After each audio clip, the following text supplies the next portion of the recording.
Witam wszystkich miłośników malarstwa ponownie.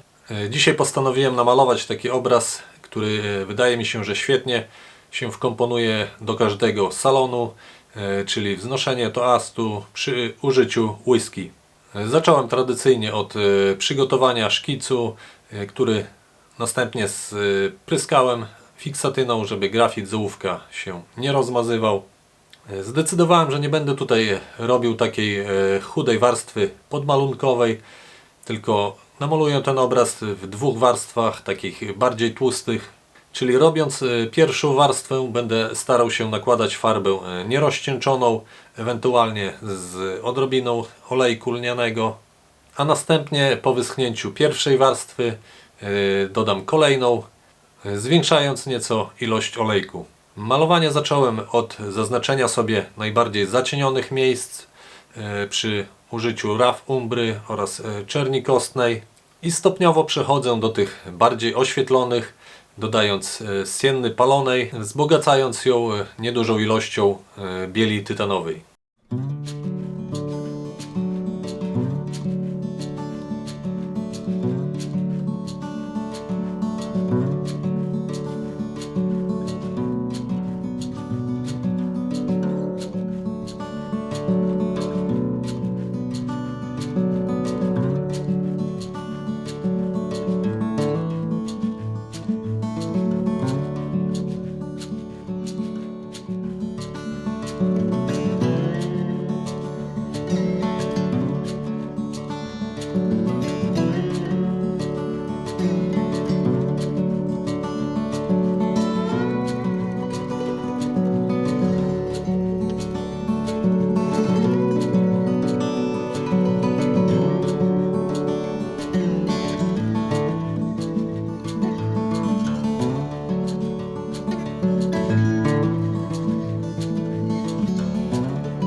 Po uzyskaniu w miarę przyzwoitego efektu skórzanego obicia, będącego moim tłem, przechodzę do malowania środkowej części obrazu. Malując dłonie wykorzystałem standardowo paletę barw do skóry, składającej się z żółci neapolitańskiej, kadmowej pomarańczy, bladego różu oraz szkarłatnej alizaryny. Oczywiście plus bieli oraz umbry albo czerni do przyciemniania i rozjaśniania. Niekiedy podczas malowania lepiej jest przyciemniać farbę właśnie dodając raf umbry zamiast czerni kostnej, o czym się pewnie przekonacie malując swoje obrazy. Żółci neapolitańskiej oraz pomarańczy kadmowej wymieszanej z odrobiną raf umbry użyłem także do namalowania whisky w szklance.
Odbicie światła na szklankach najlepiej jest malować, kiedy mamy już wyschniętą tą poprzednią warstwę znajdującą się za szkłem, żeby nam się farba nie rozmazywała.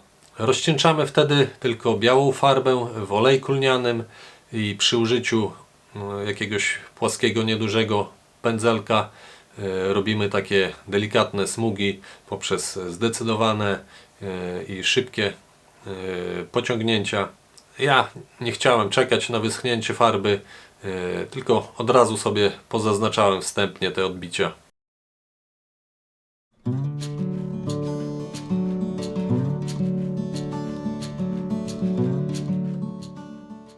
Kiedy uporałem się już ze środkową częścią obrazu, przeszedłem do malowania rękawów, wykorzystując do tego błękit kobaltowy.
Po całkowitym wyschnięciu pierwszej warstwy zabrałem się za nakładanie drugiej.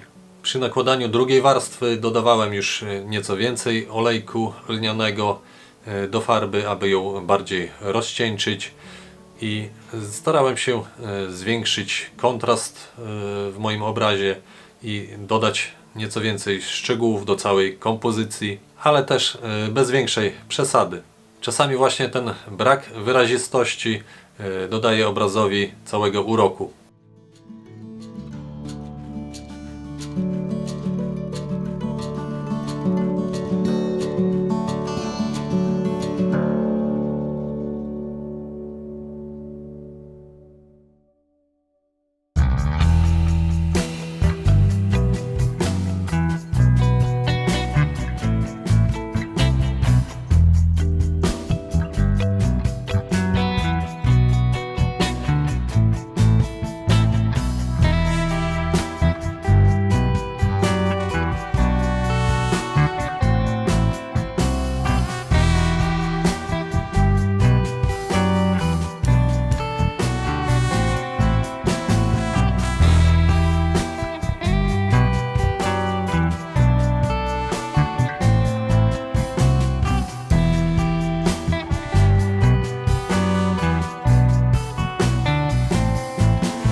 A tak prezentuje się efekt końcowy. Myślę, że wyszło całkiem nieźle. Zapraszam do śledzenia mojego kanału i do zobaczenia podczas kolejnego malowania. Trzymajcie się.